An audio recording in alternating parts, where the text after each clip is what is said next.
तिमीलाई नदेखु भनेर कयौं पल्ट आँखा बन्द गर्छु, तर बन्द आँखामा तिमी झन् सग्लो भएर नजर आउँछौ। यिनै हरेक कुराको निष्कर्षले आज मलाई महसुस गराएको छ कि म त प्रेममा पो रहेछु। हो, तिमीसँगको प्रेममा।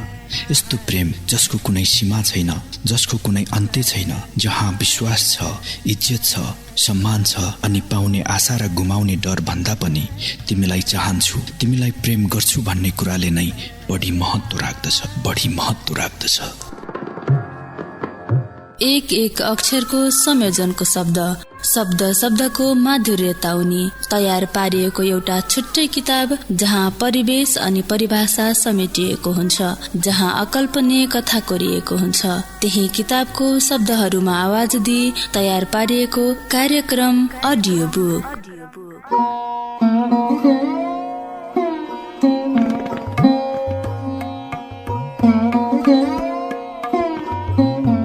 अडियो बुकमा हामीले साहित्यकार सुबिन भट्टराईको कथाकी पात्र शीर्षकको कथा संग्रह वाचन गरिरहेका छौं। अब प्रस्तुत छ सोही कथाकी पात्र कथा संग्रहको कथाहरू।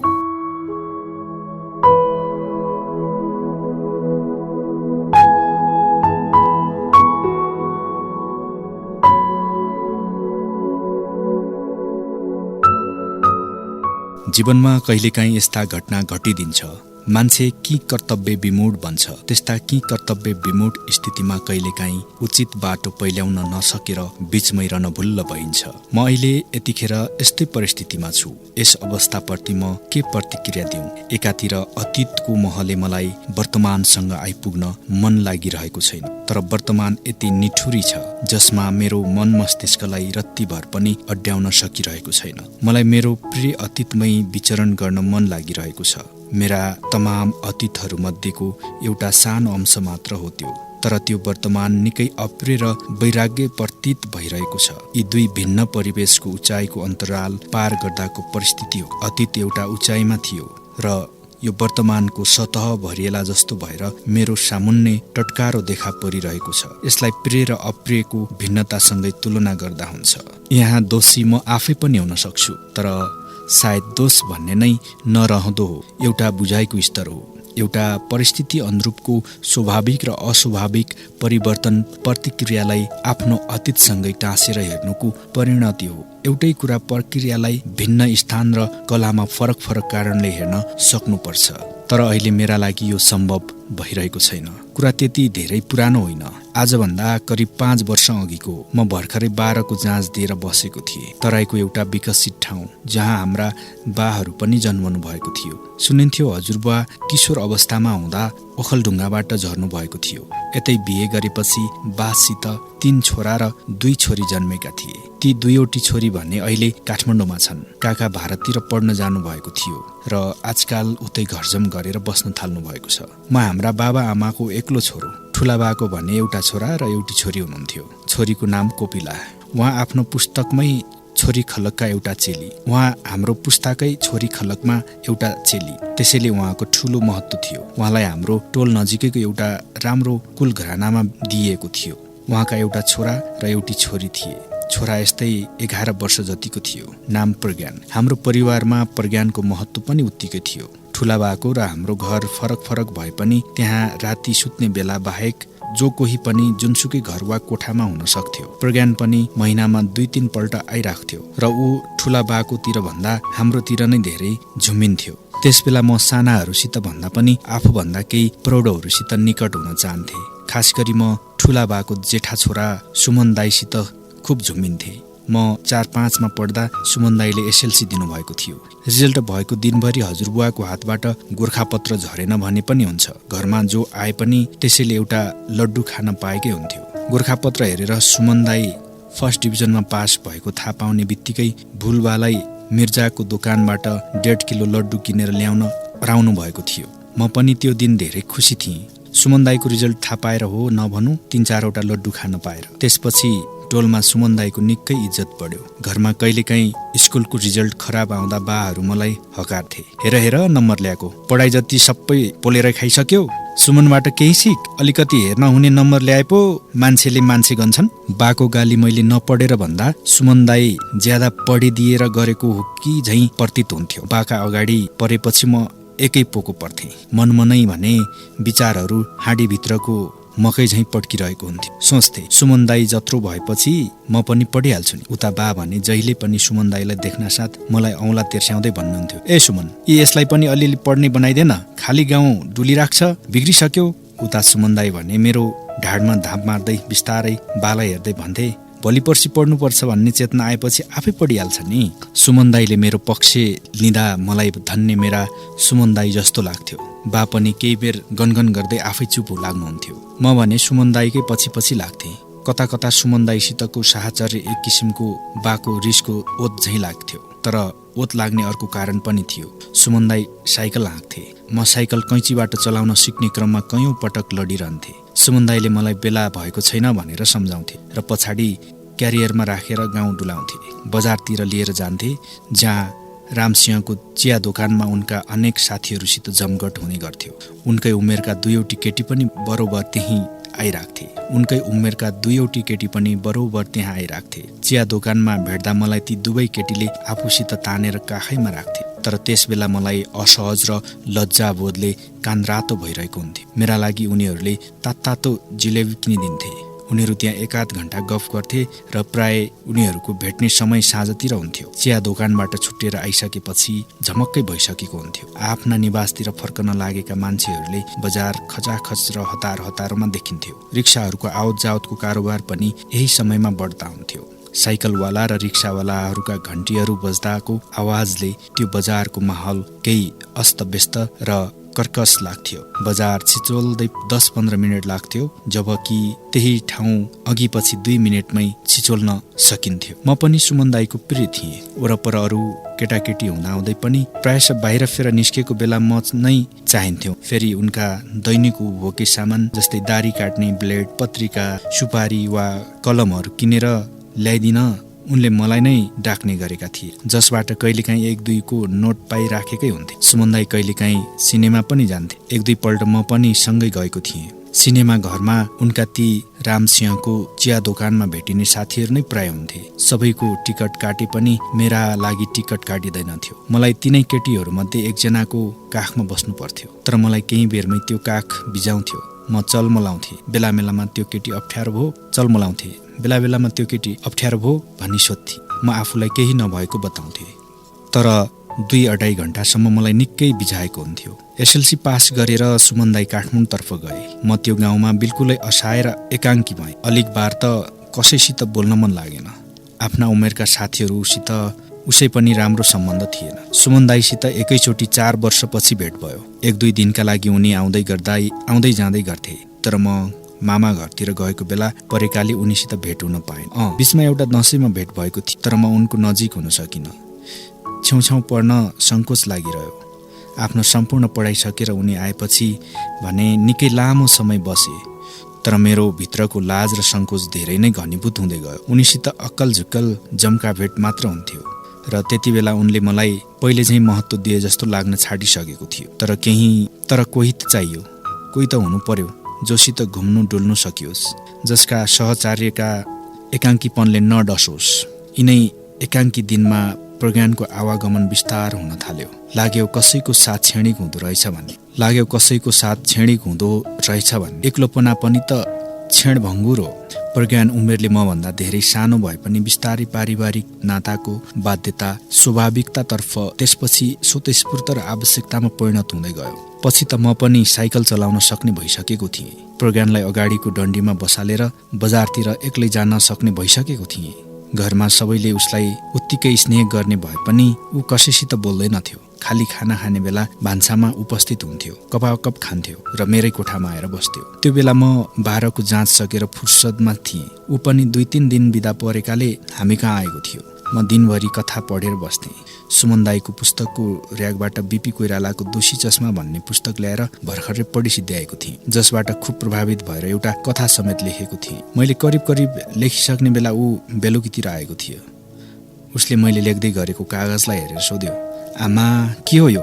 मैले यथार्थ बताइदिएको थिएँ। उसले त्यो कथा सुन्ने उत्कण्ठा देखायो। त्यसैले मैले रातिसम्म पढेर पनि सुनाउने भनेर भने लेखाइलाई सक्नेतर्फ लागे। मैले रातिसम्म सकेर पढी सुनाउने भनेर र लेखाइलाई सक्नेतर्फ लागे। राति खाना खाइसकेपछि सुत्ने बेला मैले उसलाई सम्पूर्ण कथा वाचन गरेर सुनाएँ। कथा यौनजन्य भएकाले ऊ बीचबीचमा मुसुमुसु हाँसिरहन्थ्यो। मैले सबै पढिसकेपछि उसले प्रतिक्रिया दियो, धेरै राम्रो। उसले भनेको थियो, मामा म पनि एउटा कथा लेख्छु अब। म बिहानै 5 बजे उठ्थेँ र स्नानपछि पद्मासनमा बसेर एकछिन गायत्री मन्त्र जाप गर्थेँ। त्यतिन्जेलसम्म ऊ पनि उठिसकेको हुन्थ्यो। मैले गायत्री मन्त्र जप गरेको देखेर एकपल्ट उसले उत्सुकतापूर्वक सोध्यो, यो के गर्नुभयो मामा? गायत्री मन्त्र जप गरेको, व्रतबन्ध भइसकेकाले पाठ गर्नुपर्छ। उसले एकपल्ट मलाई फेरि पाठ गर्न लगायो। मैले पाठ गरिसकेपछि एकपटक सानो आवाजमा हाँस्यो र पुनः उत्सुक हुँदै मलाई सोध्यो, मामा हिजो राति सुत्ने बेला मोटो डायरीमा के लेख्नु भएको?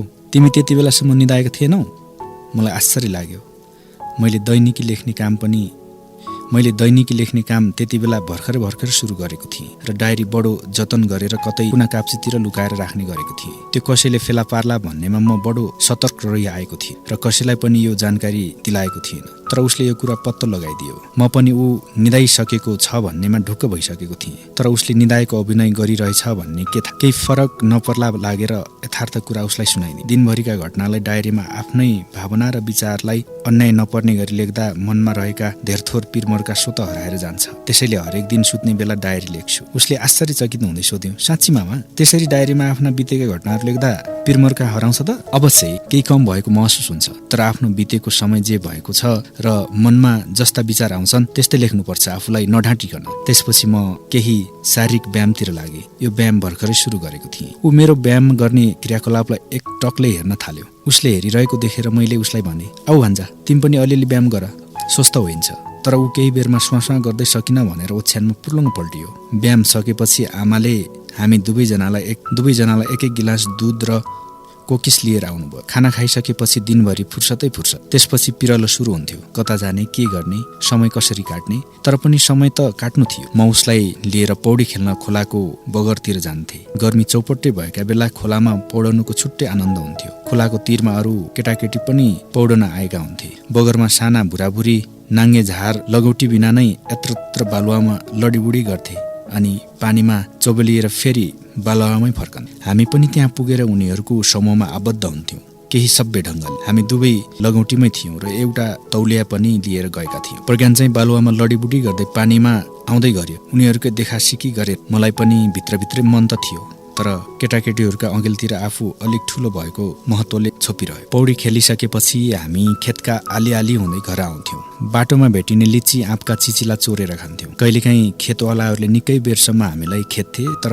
बिचारा हामीलाई भेट्याउन भन्ने असमर्थ रहन्। कहिलेकाहीँ सिनेमा हलतिर निस्कन्थ्यौँ। हलवाला हाम्रो हजुरबालाई खुब आदर गर्थे। ऊ बेला बेला हाम्रो घरमा आइराखेको हुन्थ्यो। एक दिन हजुरबाले हलवालालाई भनिदिनु भयो, यी हाम्रा नातिहरूलाई सिनेमा हेर्न आए भने पैसा नलिनु है जगते। बेला बेला राम्रो सिनेमा भएको बखत हामी किन छाड्थ्यौँ र? त्यहाँ मिथुन चक्रवर्ती अभिनीत फिल्ममा भोजपुरी फिल्म चल्थ्यो। सिनेमा घरमा पाइलो हाल्ने ठाउँ हुँदैन थियो। उभिएर टुक्रुक्क बसेर पनि मान्छेहरू सिनेमा हेरिरहेका हुन्थे। बेला बेला खार लाग्ने गरी प्याट्ट खैनी माडिरहेका हुन्थे। त्यसमाथि फाइट सिन आउँदा मार भन्दै सिटी बजाउँदै चिच्याइरहेका हुन्थे। यस्ता प्रकारका सिनेमा बाहेक अरू सिनेमा चाहिँ म छाड्दैनथे। तर प्रज्ञान आएको बेला केही नपाएर समय बिताउन म उसलाई लिएर यस्ता सिनेमा हेर्न पनि जान्थेँ। एकपटक राम्रो सिनेमा चलेको थियो। सिनेमाका दर्शक त्यसरी भुइँमा बसेर वा उभिएको अवस्थामा नभेटिए पनि हल भरिभराउ थियो। अति सुन्दर थियो त्यो सिनेमा। सिनेमाको नायक घरिघरि नायिकालाई एउटा कुरा सोधौँ भन्थ्यो, अनि जब नायिकाले के कुरा भन्थे तब नायक केही होइन भनेर भन्थ्यो। यो संवाद मलाई निकै राम्रो लाग्यो। बेलुकातिर हलबाट फर्कने क्रममा मैले उसलाई एउटा कुरा सोधौँ भान्जा भनेर जिस्काएँ। उसले पनि के कुरा भनी सोध्यो, अनि मैले उही सिनेमाको नायकले चाहिँ केही होइन भनिदिएँ। ऊ लामो लेग्रो तानेर ए भन्थ्यो। केटाकेटी उमेरको भए पनि यो सिनेमाको नकल हो भनी थाहा पाउँथ्यो र रमाइलो मान्थ्यो। धेरै पछिसम्म ऊ झुक्किरह्यो र पछि मैले त्यसरी एउटा कुरा सोधौँ भान्जा भन्दा ऊ आफै केही होइन भनेर उत्तर दिन थालिसकेको थियो। त्यो सिनेमा हामीले त्यही एउटै हलमा 3 पल्ट हेऱ्यौँ। कहिलेकाहीँ बेलुकी भने हामी टोलभरिका केटाकेटी भेला गर्थ्यौँ र आसपासमा खेल्दा हामी प्राय हाम्रै घर पछिल्तिरको परालको कुन्योमा लुक्थ्यौँ। प्रज्ञान आफू डुम नभएको बेला जहिले पनि लुक्न मेरै पछि पछि आउँथ्यो। त्यो देखेर अरू केटाकेटी पनि प्रज्ञाको पुच्छर लाग्दै मेरै पछि पछि आउँथे। म भने हत्तपत्त डुम्नै हुन्थे र मलाई लुक्ने ठाउँभन्दा उत्तम त्यही परालको कुन्यु नै लाग्थ्यो। हजुरबुवा भने सधैँ कराइराख्नुहुन्थ्यो, ए त्यहाँ परालको कुन्युमा लुक्न नजाओ, साप हुन्छ। तर हजुरबुवाको कुरालाई हामी टेरपुच्छर लगाउन नथ्यौँ।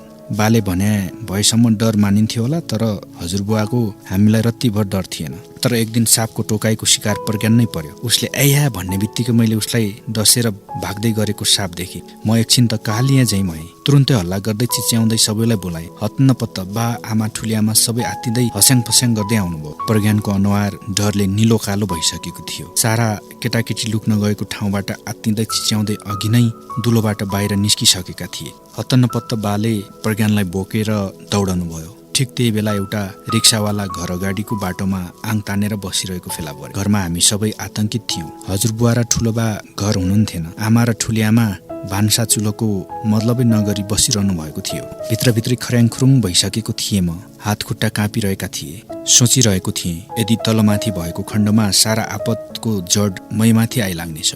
बाहरू राति 9 बजे आउनुभयो। टोक्ने साप विषालु नभएको डाक्टरले बतायो रे। त्यो रातको छाक निकै स्वादिलो लागेको थियो मलाई। सबै वरपरका परिवारै भेला भएर एउटै चुलोमा नखाएको पनि धेरै भइसकेको रहेछ। खाना खाँदै गर्दा हजुरबाले मतिर हेर्दै भन्नुभयो, त्यो परालको कुन्युमा खेल्न नजाओ भनेको थिएँ कि नै? आफूभन्दा ठुलाले भनेको नमान्दा कस्तो दुःख पाइँदो रहेछ, थाहा पाइस् होइन? त्यसको भोलिपल्टै प्रज्ञानलाई लिन दिदी भिनाजु आइपुग्नुभयो र ऊ आफ्ना बाबुआमाका साथमा घर गयो। त्यसपछिका धेरै दिन ऊ आएन। उसको छुट्टी पनि सकिएको थियो। म आफै एक दिन उसको घर गएँ। म पुग्दा दिदी भिनाजु र भान्जी थिए। ऊ बाहिर कतै टोलमा खेल्न गएको रहेछ। उता भिनाजु मसित गफिँदै हुनुहुन्थ्यो। भन्दै हुनुहुन्थ्यो, क्या हो प्रज्ञान त हिजो आज तिम्रै मात्रै कुरा गरिरहन्छ, के जादु गरिदियो त्यस्तो? भिनाजु अझै केही भन्न खोज्दै हुनुहुन्थ्यो। दिदीले बिचैमा रोकेर भन्नुभयो, उहाँ अस्ति बिहान बिहानै गायत्री मन्त्र पाठ गर्नु पर्यो, व्रत बन्द गरिदिनु, मामाको त भइसक्यो भनेर मरिहत्ते गरेको थियो। हेर न, आजकाल त जे कुरामा पनि तँसित दाँजिन खोज्छ। अस्ति यहाँ आएकै भोलिपल्ट एउटा डायरी किनेर नल्याइदिई भएन। जे होस्, एउटा कुरा चाहिँ के राम्रो भयो भने बिहानै चाहिँ सबेरै उठ्ने भाषा अचेल, नत्र 8-9 बजी मरिगए उठ्न मान्दैन थियो। भिनाजु भन्दै जानुभयो, यो कुरा चाहिँ निकै राम्रो सिकायो तिमीले। भित्रभित्रै गदगद भइरहेको थिएँ म। उता दिदी अझै भनिरहनु भएको थियो, ए त्यसलाई अलिक पढाउनु पर्छ भनेर पनि सिकाइदिएन, तैँले भनेपछि चाहिँ खेर नजाने रहेछ।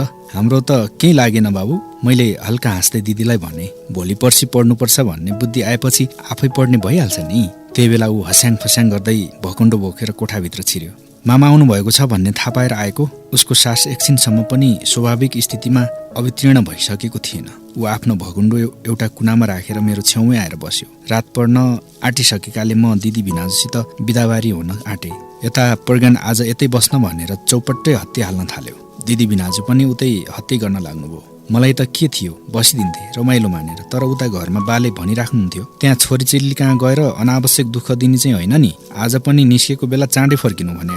मलाई त के थियो, बसिदिन्थे रमाइलो मानेर। तर उता घरमा बाले भनिराख्नुहुन्थ्यो, त्यहाँ छोरीचेली कहाँ गएर अनावश्यक दुःख दिने चाहिँ होइन नि, आज पनि निस्कने बेला चाँडै फर्कनु भन्ने हुनाले रात पर्न आँटिसकेकाले म दिदी भिनाजुसित बिदाबारी हुन आँटे। यता प्रज्ञान आज यतै बस्न भनेर चौपट्टै हत्ती हाल्न थाल्यो। दिदी भिनाजु पनि उस्तै हत्ते गर्न लाग्नुभयो। मलाई त के थियो, बसिदिन्थे रमाइलो मानेर। तर उता घरमा बाले भनिराख्नुहुन्थ्यो, त्यहाँ छोरीचेली कहाँ गएर अनावश्यक दुःख दिने चाहिँ होइन नि, आज पनि निस्कने बेला चाँडै फर्किनु भन्ने हुनाले मन लागे पनि मैले सहजै स्वीकृति जनाउन सकिरहेको थिएन। तर भिनाजुले जे पर्ला म बेहोर्छु भनेपछि चाहिँ के खोज्छस् कानो आँखो भन्ने चाहिँ भयो। सुत्ने बेला प्रज्ञानले कसैले सुन्ला चाहिँ गर्दै सुटुक्क कानमा आएर भन्यो, मामा मैले पनि डायरी लेख्न थालेछु, अरूलाई चाहिँ नभन्नु होला नि। अघि नै थाहा पाइसकेँ मैले भने। ऊ केही आत्तिँदै बोल्यो, कसले भन्यो? भिनाजुले। बाबालाई चाहिँ कसले भन्यो र? तिमीले नै डायरी ल्याइदिनु भने होइन बाबालाई? तर डायरी लेख्न थालेको त भनेको थिइनँ। त्यो त के थाहा र, मैले डायरी किनेर ल्याएको कुरा पो गरेको त। अब ऊ भने केही ढुक्क देखियो। मलाई भने उसलाई जिस्क्याउन मन लागिरहेको थियो। भने खोइ के लेख्यौ, मलाई देखाउन त, म हेर्छु। हुन्न, उसले सतर्क हुँदै भन्यो। फेरि एकछिन के सोच्यो कुन्नी, केही बेरमै भन्यो, एक पाना मात्र है त, भयो तिमीलाई जिस्क्याइदिए मात्र हो, आफ्नो डायरी कसैलाई पढ्न दिनुहुन्न। भोलिपल्ट बिहानै म त्यहाँबाट कुलेलम ठोकेँ। ऊ त्यसपछि हाम्रामा आइरह्यो। हाम्रा दिनचर्या उसै गरी बित्थे। तर हामी घर पछिल्तिरको परालको कुन्युमा कहिल्यै खेल्न गएनौँ। बेला बेलामा म उसलाई सोधिराख्थेँ, एउटा कुरा सोधु भन्छ। ऊ अब चनाखो भइसकेको थियो उत्तर दिनलाई। बिहान बिहान उठेर मसित कहिलेकाहीँ व्यायाम गर्थ्यो। तर त्यतिन्जेलसम्म उसको व्रतबन्ध नभएकाले गायत्री मन्त्र जप गर्ने उसको धोको पूरा भएको थिएन। हामी कहाँ बस्ने गरी आउँदा डायरी बोकेर आएको थियो। एक दिन खबर आयो भिनाजुको सरुवा काठमाडौँ भएछ। 2 महिनापछि आएर दिदी र भान्जा भान्जी सबैलाई लिएर जानुभयो। यता म भने एक्लै भएँ। मेरा साथीहरू त्यति थिएनन्। सबै साथीहरू काठमाडौँतिर हुइकिसकेका थिए। म आफ्नै गाउँको कलेजमा बिए पढ्न भनी बसेको थिएँ। गाउँका प्राय सबै केटाकेटी एसएलसी वा आइए सकेर काठमाडौँतिर लागिहाल्थे। तर मेरो घरमा यस किसिमको मुद्दा कहिले उठेको थिएन। त्यसपछिका दिन म बिए पढ्नमै व्यस्त भएँ। कलेजमा फाटफुट्ट साथीहरू त थिए, तर तीमध्ये मेरो टोलका कोही थिएन। उता सुमनदाई गृहस्थी जीवनको सुख लिएर बसेका थिए। यस्तै एक्लोपनका बीच मैले एमए सके। जब जागिरका लागि काठमाडौँ जाने मनासी प्रकट गर्दा बाले हार्नु भएन, भन्नुभयो पढे लेखेको तै होस्, आफूलाई ठिक लाग्ने काम गर। म काठमाडौँतर्फ लागेँ। हृदयभरि अनेक सपना टाँसेर आँखाभरि भविष्यको आरोहको पूर्वाग्रह राखेर।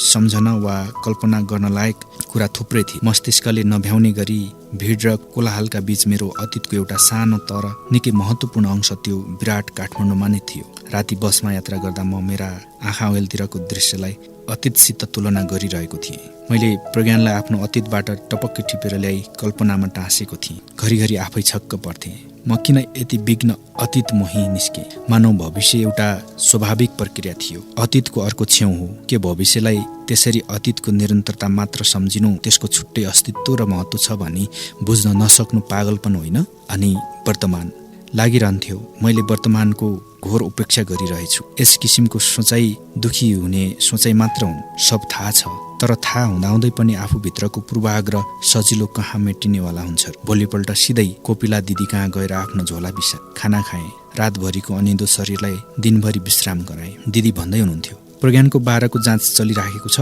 आज अन्तिम हो। नानु चाहिँ 11मा पुगी। मनमनै सोचे, अहो भान्जा भान्जी कलेज जाने भइसकेछन्। सुन्दा खुसी लाग्यो। मलाई भान्जालाई हेर्न खुब कुतूहल भइरह्यो। सोचे ऊ कत्रो भयो, दारीजुङ आए कि आएनन्, के ऊ अझै डायरी लेख्दो हो? मन बेचैन भइरह्यो। दिदीलाई बेला बेला सोधिराखेँ, खै त भान्जा अहिलेसम्म आएनन्?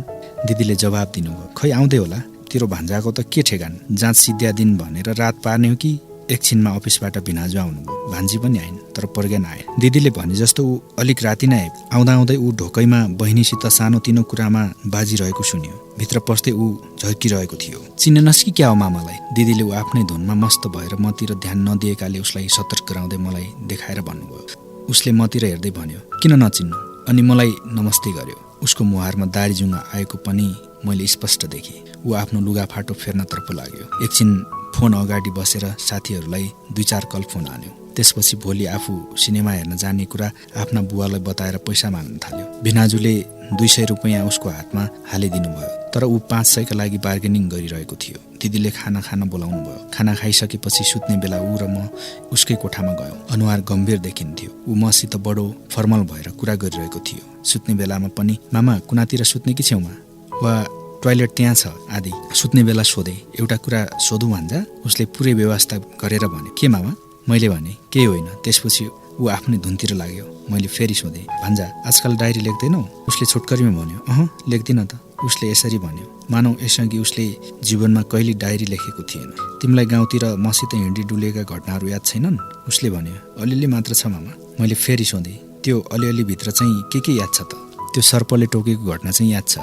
लौ अब भो, त्यत्रा मिठा मनोरञ्जनले भरिएका रमाइलो र उल्लासपूर्ण घटनाहरू चाहिँ सारा बिर्सेर अब एउटा मात्र घटना याद राखेछ उसले। त्यो पनि मलाई एकदमै तितो लाग्ने र बिर्सौँ जस्तो लाग्ने घटना। मलाई दिक्क लाग्यो। सोचे, धन्न मलाई चाहिँ यसले बिर्सेको रहेनछ। म कुन उत्साह र उत्तेजना बोकेर आएको थिएँ, तर म यहाँ आएर फगत तृतीय छु मात्र। सम्झन लायक त्यत्रा घटना बिर्सेर उसले त्यो सम्झँदै घाँटी अमिलिएर आउने घटनालाई सम्झिरहेछ। त्यो रात सुत्ने बेला मसित उसँग बोल्न लायक विषय केही नभए जस्तो लाग्यो। पुरानो कुरा सम्झना उसँग छैन। उसलाई सोध्नुपर्ने नयाँ प्रश्न सोधेर जम्मै सकिसकेछु। मेरो अघिल्तिर ऊ छ, जसको सामिप्यले कुनै बेला मलाई एकाकीपनबाट निवृत्त गराएको थियो। तर आज म उसको अघिल्तिर भएर पनि खाली खाली छु। मलाई त्यसपछि एउटा मात्र गुनासो लागिरह्यो, उसले बिर्सिएका सारा कुरा मैले चाहिँ किन बिर्सन सकिनँ। मलाई पनि ती सम्पूर्ण घटना बिर्सन मन लागेको थियो। त्यो अतीतबाट छुटकारा पाउन मन लागिरहेको थियो। तर यो मस्तिष्कभरि उही कुरा मात्र झन्झन साउनको भेल जस्तै उद्दोलित भइराखेका छन्। कथाको शीर्षक अर्काकी स्वास्नी। अर्काकी स्वास्नी लिएर 6-7 घण्टाको यात्रा गर्नु पट्यार लाग्दो मात्र होइन, एक किसिमले आतंक नै हुँदो रहेछ। यात्रा गर्दै जाने क्रममा त केही सहज स्थिति आयो, तर जब मलाई यत्रो ठुलो जिम्मेवारी सुम्पिएको थियो, बस चढेर धार्के नकटुन्जेल यसै डाको छोडेर रोइदिउँ जस्तो लागिरह्यो। यद्यपि महिला परिचित थिए, तर ऊ विवाहिता हो भनेपछि अर्कै छाप पर्दो रहेछ। बिहे पश्चात म उक्त महिलासित धेरै नबोल्ने भइसकेको थिएँ। ऊ पनि मसित जति फरासिलो स्वभाव बिहे अगाडि गर्थे त्यसको 1/4 पनि नगर्ने भइसकेकी थिए। यस अवस्थामा उसलाई काठमाडौँबाट वीरगञ्जसम्म पार गरेर लैजानु म जस्तो अन्तर्मुखी स्वभावको मान्छेका लागि एउटा भयानक चुनौती थियो। बस चढ्ने बेला उसले झ्यालको सिट रोजी। बीको 5 र 6 नम्बर सिट हाम्रो भागमा परेको थियो। महिलालाई प्राथमिकता जहाँ पनि छ, ऊ त झन् परिचित नै भई। झ्यालतिर बसेपछि एकपल्ट मतिर हेरेर मुसुक्क हाँसी। मैले पनि कृत्रिम मुस्कान फ्याँकिदिएँ। पानी खोलाबाट सर्पझैँ गुडुल्किएको राजमार्गमा गाडी घुम्दा उसले मुसुक्क, खानी खोलाबाट सर्पझैँ गुडुल्किएको राजमार्गमा गाडी घुम्दा उसले हुलुक्क छादिरही। मलाई त्यतापट्टि हेर्न मन लागेन, यसै गिदमिद लागिरह्यो। एउटा हाँसो लाग्दो संवाद मनमा आइरह्यो। अर्काकी स्वास्नी छादिरहेछ। आफैसित हाँसे। यो हाँस्नुको पनि अर्थ हुँदो, अर्थात् के भनेर नहाँसेर पनि काम चल्दो हो र त्यो सकिएन। अर्थात् के भने नहाँसेर पनि काम चल्दो हो, तर त्यो सकिएन। ठिक छ, कम हाँस्ने मान्छेलाई एउटा हाँस्ने बाना मिल्यो। हिजो दिउँसो वीरगञ्जबाट अधिकारी काकाले फोन नआएको भए मैले आफ्नो सम्भावित रोमाञ्चक यात्रालाई यसरी बोझिलो बनाउनु पर्ने थिएन। मलाई हिजो दिउँसोदेखि नै यो मोबाइल भन्ने ठाडो यन्त्रप्रति चरम क्रोध उत्पन्न भएको छ। यो नहुँदो हो त म यस आइमाईलाई न खोजी खोजी भेट्न जानु पर्थ्यो, न यस आइमाईलाई सहयात्री बनाउनु पर्थ्यो। सम्झाउने सबै काम महिलाका लोग्ने स्वास्नीले गरिसके, त त्यसलाई लिएर मात्र आइज। अधिकारी काकाको ठाडो हुकुम थियो। अधिकारी काका हाम्रो टोलका सबभन्दा बुजुर्ग बुढा पुराना मान्छे। उसमाथि मेरा बाका सबभन्दा जिग्री। बा बितेर गएको भए पनि अधिकारी काकाको मुहारमा म कतै न कतै मेरा बा भेट्याउँछु। यसर्थ उनले दिएको आदेशका अघिल्तिर नतमस्तक भएर हुन्छ भन्नुको विकल्प थिएन। त्यो आइमाई थिए, बद्रीकी स्वास्नी अङ्गुरा। बद्री मेरो सहपाठी थियो। उसँग मेरो सम्बन्ध त्यति राम्रो थिएन। यसमा प्रमुख कारण हो हाम्रो दुई अलग अलग सोच, बानी बेहोरा, शारीरिक बनावट आदि थिए। म सानैदेखि दुब्लो पातलो पिलनधरे किसिमको भए पनि पढाइमा अब्बल थिएँ। ऊ शारीरिक रूपले स्वस्थ, अग्लो र मोटो थियो, तर पढाइमा लम्फु। यसर्थ ममा उसको शारीरिक अब्बलताको डाहा थियो भने उसमा मेरो पढाइप्रतिको आरिस हुँदो। 2 वर्ष अगाडि मात्र यी दुईको बिहे भएको थियो। अङ्गुरा हेटौडाकी केटी थिए। आइएमा 3 पल्ट जति ब्याग लगाएकी थिए। वीरगञ्ज उसको मावल भएकाले बारम्बार आइराख्थे। अधिकारी काकाको छिमेकी घर उसको मावली घर थियो। बद्री अधिकारी काकाको साखै भतिज थियो। त्यहाँ माथि ओल्लो घर र पल्लो घर दुवैजना एकअर्कालाई प्रेम गर्न थालेछन्। अधिकारी काका कहाँ आउँदा जाँदा ऊ त्यहीँ वरपर हुन्थे। मसित पनि बोल्थे, हालचाल सोध्थे, कहिलेकाहीँ बजार जाउँ भन्थे। 1-2 पल्ट गएकी पनि हो। एकपल्ट टाँगा चढेर उसँग रक्सौल पनि गएको थिए। अङ्गुराको मामाको आग्रहमा।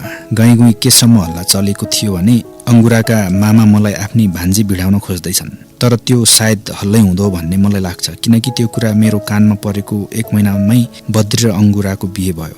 ल खाजासाजा खान झर्नुहोस्, 15 मिनट जति गाडी रोक्छ। गाडी धार्केर महादेव बेसीको बीचतिर एउटा होटेल अगाडि रोके। 2वटा हाइस पहिले रोकिसकेका थिए र होटेल खचाखच थियो। अगाडि यात्रुलाई खुवाउने भन्दा होटेलको विज्ञापन गर्ने नियतको खलासीको स्वरले निदाएका यात्रु समेत ह भन्दै बिउजिए। अङ्गुरा छाड्दै थकित झैँ कपाल पनि तितर-बितर भएको अवस्थामा झ्यालबाट बाहिरपट्टि टोलाएर हेरिरहेकी थिए। आफ्नो भागको जिम्मेवारी बोध अनुभव गर्दै एकपल्ट उसलाई सोधे, केही खाने हो? केही खान्न। उसले झ्यालतिरबाट आफ्नो टाउको मतिर मोडी। त्यसबेला केही खाने त मेरो पनि इच्छा थिएन, तर त्यस आइमाईबाट क्षणिक भए पनि मुक्ति पाउन एकपल्ट उसलाई हेरेर भने, म बाहिर जान्छु है त। उसले भने, म पनि जान्छु बाहिर त। म उसबाट मुक्त हुन सकिनँ। कमसेकम त्यस क्षण मेरो केही लागेन। ऊ मसितै तल ओर्ली। मलाई चुरोटको तलतल लागेर आयो। गुजीबाट चुरोटको बट्टा झिकेर त्यसबाट एक खिल्ली निकालेर सल्काएँ। उसले मेरो क्रियाकलापलाई ध्यान दिएर हेरे अनि एकछिनमा चुरोटको बट्टातर्फ हेर्दै सोधे, कुन चुरोट हो यो? अलिक नौलो लाग्यो। मैले भने, यो गुडन गरम हो, सूर्यकै ब्रान्ड। एक सरको तन्काएँ, धुवा फाले। उसलाई केही असहज स्थिति पैदा होला भन्ने लागेर सोधे, चुरोटका सबै ब्रान्ड चिन्छौ? काठमाडौँमा किराना पसल गर्थेँ उसले भने। मैले एउटा अनुत्साही किसिमको उत्सुकता देखाएँ। यो यस कारण कि मलाई थाहा थियो कि ऊ काठमाडौँमा किराना पसल गर्थे। राजमार्गमा तेज गतिमा गाडी आवजावत गरिरहेका थिए। ऊ एक टकले मैले चुरोट खाएको हेरिरहेकी थिए। मलाई केही अप्ठ्यारो महसुस भइरहेको थियो। गर्मी चौपट भएकाले मैले उसलाई कोल्ड ड्रिङ्क्सको अफर गरेँ, तर उसले चियामा रुचि देखाए। अरुचि हुँदाहुँदै पनि उसको साथका लागि मैले चिया पिदिएँ। बस फेरि हुइकियो। मस्तिष्क पनि उसै गरी अतीततिर हुइकियो। बसमा खलासीले 90को दशकमा हिट रोमान्टिक गीत बजाउन थाल्यो। गीतका शब्द र सङ्गीत अर्काकी स्वास्नीसित बसेर सुन्दै यात्रा गर्न योग्य थिएनन्, कमसेकम मेरा लागि। एसएलसीमा म आफ्नो विद्यालयको सर्वोत्कृष्ट छात्र साबित भएको थिएँ भने जिल्लाभरिमा तेस्रो। बद्रीले मेरो सारा मेहनतलाई चोरीको फल भनेर जिल्लाभरि हल्ला पिटायो। मलाई असह्य भयो। म यति धेरै भावुक थिएँ कि त्यत्रो खुसीको बेलामा पनि रुन पुगेछु। त्यो कुरा मैले अधिकारी काकालाई नसुनाइरहन सकिनँ। काकाले बद्रीलाई बोलाएर मार झपार्नु भयो। त्यसपछि त हाम्रो सम्बन्ध झन बिग्रियो। ऊ मलाई जहाँ भेटे पनि आँखा तरेर हिँड्न थाल्यो। मलाई उसका आँखाहरू भयानक लाग्थे, ठुल्ठुला, राता न राता, मानौ रातभरि सुतेको छैन, मानौ उसले आँखैभरि कृत्रिम रङ पोतेर हिँड्ने गरेको छ। यतिखेर म पनि सम्झन्छु, त्यसबेला ऊ बाल्यकालमा हजुरआमाले सुनाएको दन्त्य कथाको राक्षस जस्तो देखिन्थ्यो। हेर्दा हेर्दै डर लाग्ने, भयानक। अनुहारमा पनि छ्याक दागहरू थिए। त्यस्तो मान्छेलाई यो हिउँझै उद्भासित हुने, सुन्दर, चञ्चल, मायालु लाग्ने अङ्गुराले कसरी मन परायो होला भन्ने मलाई लागिरहन्थ्यो। अनि अधिकारी काकाले निम्तोमा आफ्नो घरको प्रतिनिधित्व गर्दै बिहेमा जन्ती जाँदा यस्तै कुरा सोचिरहेको थिएँ। पटक्कै नसुहाउने जोडी। तर उसको मस्तिष्कमा यथेष्ट बुद्धि नभए पनि भीमकाय शरीरमा प्रचुर मुढे बल थियो। सायद त्यो पनि कुनै केटीलाई प्रभाव पार्न मनज्ञ हुने। तिनीहरूको बिहे भएपछि म आफ्नो पढाइमा अलिक बढी नै व्यस्त हुन थालेँ। बिहे सकेर मास्टर डिग्री गर्दै थिएँ। बद्री भने पढाइ छाडेर वीरगञ्जमै पारीबाट माल ल्याएर व्यापार गर्न लागेको थियो। ऊ लखनऊ, दिल्ली आदि सहर गइरहन्थ्यो। टोलमा हत्तपत्त उसको अनुहार देखिन्नथ्यो। मलाई एक प्रकारको आनन्द थियो। ऊ यसो छटपटाई। म झसङ्ग त्रिशुली मास्तिर केबल कार ओहोरदोहोर गरिरहेको देखिन्थ्यो। उसलाई पारी देखिने मनकामनाको डाँडालाई ढोक्न रहेछ। उसले त्यसो गरेको देखेपछि मैले पनि एजन गरेँ। कुरिन्डारबाट एक दुईजना मान्छे चढे। झ्यालतिर काँक्रो, लेज, पानी आदि बेच्ने केटाकेटी ओहोरदोहोर गरिरहेका थिए। उसले एक बोतल पानी मागे। मैले गोजीबाट पैसा झिकेरे, तर उसले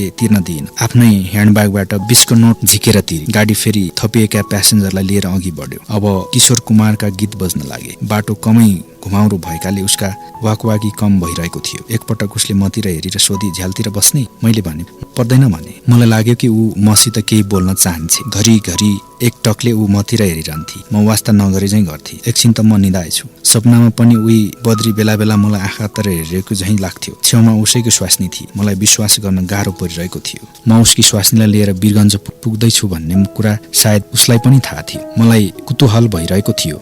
ऊ मलाई उसकी स्वास्नीका साथ उसको अघिल्तिर उभिदाको क्षण कस्तो रियाक्ट गर्दो मैले बुझेसम्म ऊ म प्रति कृत नहुँदो। बद्री व्यापार व्यवसायतिर लाग्यो। म पढाइतिर लागे। म बद्रीले पढ्न नसकेकोमा उसलाई अनपढ भन्दै हिँड्न थालेको थिएँ। ऊ पनि मलाई च्वासे खान नपाएको आर्खाँचे आदि जस्ता उपनाम दिँदै हिँड्न थालेको थियो। मलाई टाढाबाट देख्दाखेरि आँखा तर्ने। म पनि चस्मा भित्रबाट भए पनि उसलाई आँखा तर्दिन्थे, तर डराइ। त्यसैले अहिले यतिखेर मलाई अचम्म लाग्नु स्वाभाविक थियो। यस अर्थमा कि म उसकी स्वास्नी लिएर हिँडिरहेको छु, जो बद्रीपछि पनि अरू कसैसित पहिला गइसकेकी।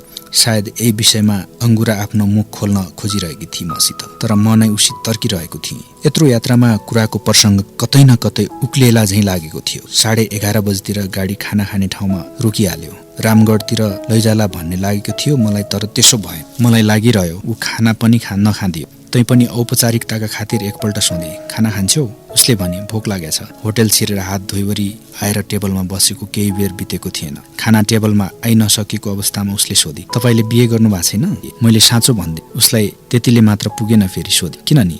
यो के प्रश्न सोधिदिए? बिहे गर्न अलिकति ढिला हुँदैमा यो प्रश्न सोध्नै पर्छ? गर्दिन भनेको त होइन नि। तैपनि केही नसोची फ्याट्टै भन्दिए, यसै लगन नआएर भन्नु पर्ला। मलाई आफ्नो उत्तर फलानो के भएर मर्यो भन्ने सोद्धा सास गएर भने चाहिँ लाग्यो। तर यो उत्तरमा ऊ सन्तुष्ट भई सायद थप प्रश्न गरिन। टेबलमा मासु भात आयो। उसले आफू मासु नखाने बताएपछि बेराले मासु फिर्ता गरे। मैले पनि मासु फिर्ता पठाइदिएँ। त्यसपछिको परिस्थितिमा मलाई ऊ पहिला गएको प्रसङ्ग कोट्याउन सजिलो भयो। पहिले यसरी सोधे, काठमाडौँमा कोसित बस्थ्यौ? उसले अलिक छोटकरीमा बताए, उसको पसल थियो। यो ऊ को त? बद्रीकी स्वास्नी उसलाई ऊ भनेर सम्बोधन गरिरहेकी छ। सोधु लागिरहेको थियो। उसको नाम लक्ष्मण हो। उसैले भन्दे, अर्थात् मलाई उसको नाम लक्ष्मण हो। उसलाई भन्दे, अर्थात् मलाई झन्झट र कौतूहल दुवैबाट मुक्त गराइदिए। सँगै चुठी भात खाएको पैसा तिर्न अघि सर्दै थिए, तर मैले दिइन। त्यसपछि बाहिरपट्टि निस्केर मैले चुरोट छल्काएँ अनि उसलाई सोधेँ, अनि अब फेरि लक्ष्मणलाई छाडेर? मैले प्रश्न पूरा गर्न सकेँ। आएन भनौँ न, या उसले बुझियो होली भन्ठानेर बिचमै छोडिदिए। तर ऊ अलिक बाठी नै थिए, कमसेकम यति बुझ्नलाई भने बद्रीको व्यापार त्यसो नभएको भए यो जरुरी नै थिएन। म गर्छु आग्रहको कुरा, ऊ गर्छ गाग्राको कुरा। मैले लक्ष्मणको प्रसङ्ग उक्लाएको थिएँ। उसले बद्रीतिर कुरो पुर्याई। बस स्टार्ट भयो। आधा अवधि चुरोट बाँकी थियो, मिल्काइदिएँ। त्यसपछि बस बिस्तारै हिँड्यो। एकपटक बद्रीले मेरो हात भाँचिदियो। हामी समूहमा खेल्थ्यौँ। राम्रोसँग बोलचाल नभए पनि समूहमा खेल्न त्यति असहज थिएन। 3 ताका वर्ल्ड कपको जोरो पुरै वीरगञ्जबासीलाई थियो। हामी पनि के कम, वरपरका केटाहरू मिलेर पैसा उठाई एउटा 5 नम्बरको बल किन्यौँ र हरेक दिन खेल्न थाल्यौँ। कोही आफूलाई म्याराडोना सम्झन्थे, कोही पेले, कोही बास्टिस्टुटा। हरेकका आफ्ना आदर्श खेलाडी थिए। म उसै त सुकेनास लागे जस्तो हातखुट्टा पनि ठेस लाग्यो कि भाँचिएला जस्ता थिए। त्यही माथि बद्रीले बल गरेर मलाई पछिल्लोतिरबाट मेरो हात समय हत्तै हुत्याइदियो।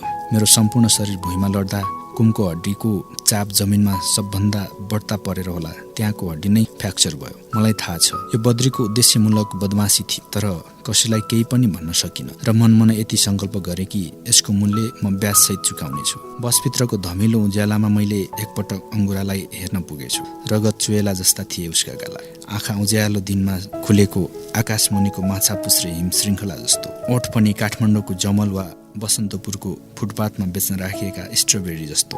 उसको केश 4 कोसे झाडी घनत्व भयो अनि त्यहाँबाट प्रसारित भइरहेको थियो लिभोनको धुमिल गन्ध। यो मादकता अफसोस अर्काकी स्वास्नी थियो। अर्काकी स्वास्नी अर्थात् बद्रीकी स्वास्नी। मैले उसलाई एकटकले हेरेको उसले चाल पाइछ। सोधी, के हेर्नुभएको त्यस्तो? मलाई लाज लाग्यो। मैले त्यो प्रश्नको उत्तर दिनु सट्टा कुरा छल्ने हेतुले उल्टै उसलाई नै प्रश्न गरे। अनि लक्ष्मणलाई पनि यसै छाड दियो? अस्ति मालदाई र भाउजू आउनु भएको थियो मेरोमा, उसले भनी। बद्रीको बिजोग सुने। अनि लक्ष्मणको बिजोग हुँदैन?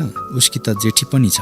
उसले झ्यालतिरको सिसा अलिकति लगाउँदै भनी। अनि उसलाई जानकारी दिएर जान आँटेकी। होइन, उसले मेरो कुरा बिचैमा काटे। उसलाई जानकारी दिएर जान कहाँ सम्भव छ? ऊ गाउँ गएको मौका छोपेर हिँडेकी। छोराछोरी भएनन्? मेरो प्रश्न। छोराछोरी भएनन्? मेरो प्रश्न। ऊ गाउँबाट फर्किएपछि सब थाहा पायो भने? मैले उसलाई तर्साउने हिसाबले भने। त्यो त मैले सोचेकी नै छैन। उसले पनि अलिक निधार खुम्चाएर भने। त्यतिन्जेल बसले साङ्गीतिक विश्राम पाएको थियो। त्यो टुट्यो। अब नेपाली लोकगीतको भाग उसित बोलिरहन अलिक सम्भव जस्तो देखिएन। म एकछिन चुप लागेको हुनाले अब आफूसित बोल्दैन होला भन्ठानेर उसले पनि आफ्नो आँखा मबाट हटाएर झ्याल बाहिर लगे।